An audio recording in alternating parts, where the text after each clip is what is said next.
Dave Ramsey, the famous financial expert, once revealed that 79% of American millionaires inherited absolutely nothing. 5% only inherited a maximum of $5,000. 79% inherited precisely zero. 5% more inherited a small amount like $1,500 or $5,000. And another 5% inherited their money only after they'd already became millionaires. This means 9 out of 10 millionaires in America are self-made. But how? How do they do it?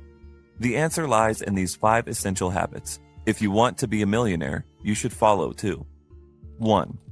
YOLO Not FOMO.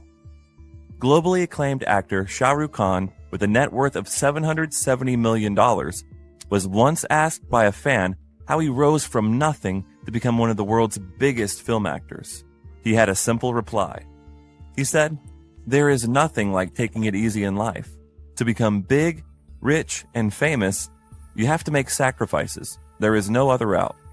Even at 57 years of age, he still aspires to do more films, learn something new, and transform his body for every film that demands it, even though he hates working out. He can easily sit back and relax, spend more time with his family, or go on vacations. But he doesn't do that. He lives by the "you only live once" mantra, or YOLO. He wants to make the most out of his career, even when he doesn't have to.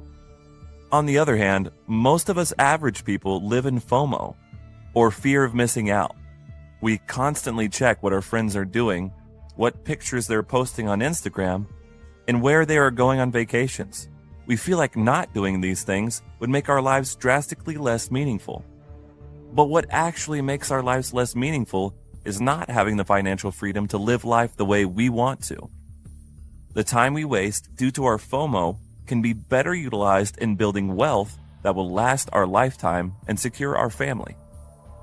Even if you miss out on a few parties, it won't do you any harm. But if you miss out on your life goals, you will regret it more than anything else. This is what billionaires call delayed gratification. They prioritize their work over enjoyment because when they do enjoy, they don't have to worry about their finances. So don't let FOMO get the better of you. Stay focused because your working age is short and you must not waste it. 2. Have a routine. Atlas Shrugged, an exceptionally inspiring book by Ayn Rand, starts with the words, "Your days are numbered." If you understand the true meaning of this phrase, you are on the right track of becoming a billionaire. Most billionaires keep a hawkish eye on their time, just like they do on their money. For them, maximizing time utilization is as important as maximizing profits. For example, Elon Musk, who is infamous for working 80 to 100 hours a week, wakes up at 7 a.m. every day. After spending half an hour reading about technology, he heads to the office for quick design and engineering discussions. Post that, he divides his remaining day into 5-minute segments devoted to each of his 4 companies: Tesla, SpaceX, Neuralink, and The Boring Company. In his opinion, if you can't convince him of an idea in 5 minutes, then that idea is not worth his time.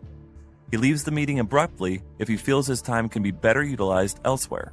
He never attends calls or checks emails while working. He likes no distractions while working and has admitted that his stringent routine helps him prioritize his tasks much more efficiently.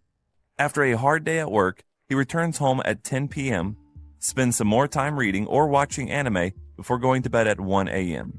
The next day, he repeats this all over again. And Elon is not the only one having a routine. Oprah Winfrey, Jeff Bezos, and Sarah Blakely all have a set daily routine that helps them achieve their productive best to manage their billion-dollar empires. So if you too want to achieve billionaire status, you must value your own time and clearly plan out your days. Set your own goals and targets, and then do everything in your power to achieve them in the allotted time. Having such daily targets challenges you and keeps you motivated. 3. Get out of your comfort zone. Richard Branson owes all his success to one person in the world, his mom, Eve. As a child, Richard was an introvert and always lived within his comfort zone. Eve never wanted Richard to miss out on great things because of his shyness, so she constantly tried to challenge him. It all started that one time when he was only 6 years old. As they were returning from a supermarket, his mom stopped the car 3 miles away from home and asked him to get out. Richard was shocked. He didn't know what he'd done wrong to face such a punishment. His mom explained that shyness would lead him nowhere in life. So that day, he had to find his own way home. She told him that he should talk to people and ask for directions to reach home himself. Although it could be a slightly dangerous approach in today's times, it was a lot safer back in those days. She knew Richard had it in him, and he only needed a slight encouragement. Finally, Richard found his way home all by himself. Eve could see the accomplishment shimmering in his eyes. She continued to push him to his limits with such unexpected challenges until he became more confident to accept life's uncertainty. And even today, he never fails to mention how those challenges helped him take meaningful business risks all his life. In his autobiography, Finding My Virginity, he explained he never even thinks of not trying new business just because he doesn't know how to do it.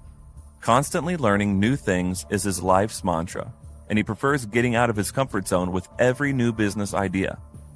In his own words, he explains, "We like to work fast, to try ideas, see if they stick, and if they don't, quickly move on to the next," which is a very freeing mentality. And this is the reason why the Virgin Group is only one of the very few businesses to be known for residing in the unrelated diversification zone in the Ansoff Matrix. It owns close to 400 companies in the world, dealing in close to 60 different businesses, generating close to $23 billion in annual revenue. The lessons every aspiring entrepreneur can take from Richard Branson is to never stop learning new things. Constantly try to get out of your comfort zone and take calculated risks, because nothing hurts more than an opportunity lost. 4. Find ways to fix problems. The most important quality about millionaires is that they believe in their ideas, no matter what the naysayers say. They surround themselves with people who believe in them, who motivate them, and who complement their skills, not those who always say it can't be done. The rise of Airbnb to earning $9 billion in year-over-year revenue as of June 2023 is a living example of this. Back in 2007, the world was on the brink of a global financial crisis.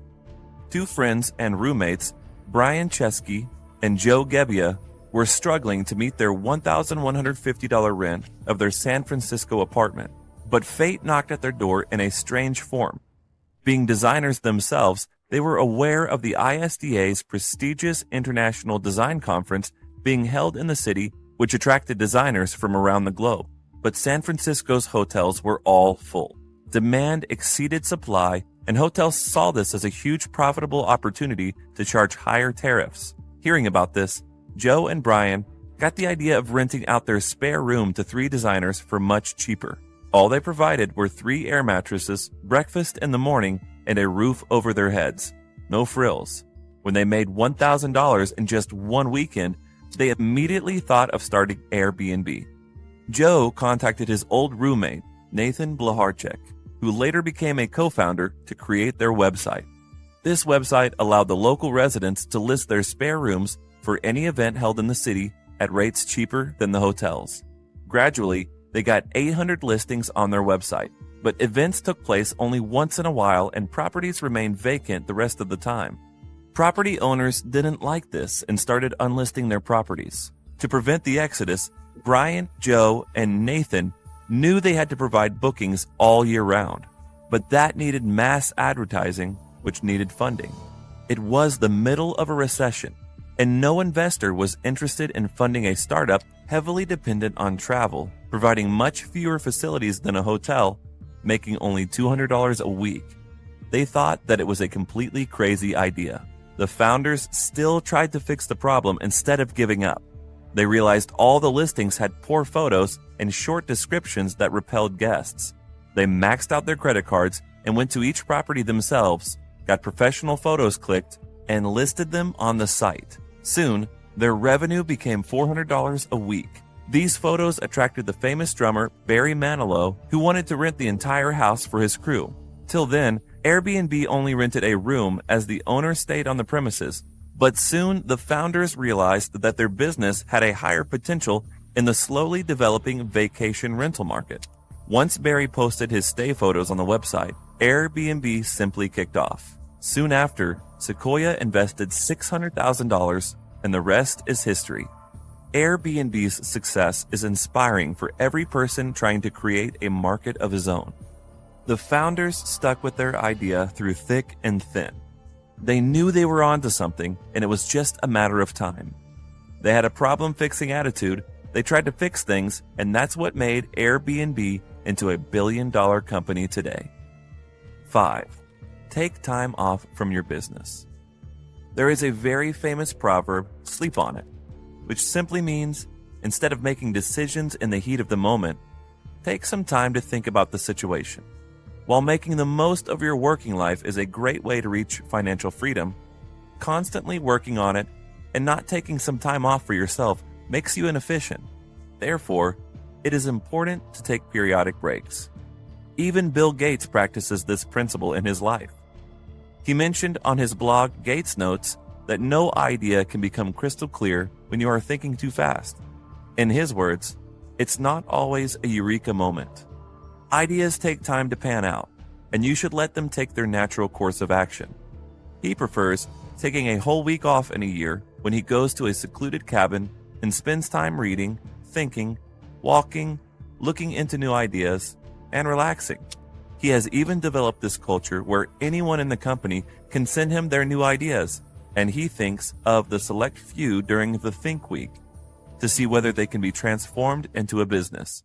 He tries to cut himself off from the current state of business just to be able to think about the future. It helps him look at the problems from a whole new perspective and return to work with fresh, actionable ideas. According to him, it increases his overall efficiency and recharges him to tackle newer and more challenging problems. So, even if average people like us can't take a whole week off, it is always best to take at least a day off, to step out and just observe. If you're a filmmaker, go for a movie and observe where people laugh. If you own a food business, go to a competitor's shop and see what they're doing differently. Or simply plan a picnic out with your family. The time you take off rejuvenates you and gives you more ideas to implement in your business.